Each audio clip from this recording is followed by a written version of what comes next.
এরকম viral status editing করার জন্য আপনাদেরকে চলে যেতে হবে গুগলে। এখানে আমি গুগলে চলে যাব।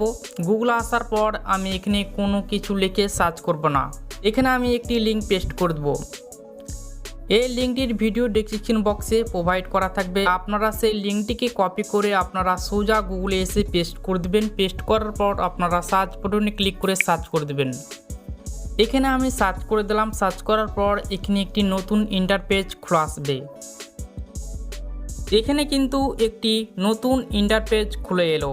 আসার পর আপনারা একটু নিচের দিকে স্ক্রল করে চলে আসবেন। আসার পর ইউজ টেমপ্লেট ইন ক্যাপকাটে ক্লিক করবেন। আপনাকে আরেকটি নতুন ইন্টারপেজে নিয়ে যাওয়া হবে, টিকটক ইন্টারপেজে। এখানে দেখতে পাচ্ছেন আপনাকে আরেকটি নতুন ইন্টারপেজে নিয়ে আসা হয়েছে। এখানে আপনারা ইউজ টেমপ্লেটে ক্লিক করবেন। ইউজ টেমপ্লেটে ক্লিক করার পর এখানে তিনটি সেকশন দেখতে পাবেন, একটি ভিডিও সেকশন, ওয়াল এবং ফটো। আপনারা এই ফটো সেকশনে ক্লিক করবেন। আমি এখানে ফটো সেকশনে ক্লিক করলাম। ফটো সেকশনে ক্লিক করার পর আমি এখান থেকে একটি ফটোকে সিলেক্ট করে নেব। এখান থেকে আমি একটি ফটোকে সিলেক্ট করার পর আমি তীর চিহ্নতে ক্লিক করে দেবো।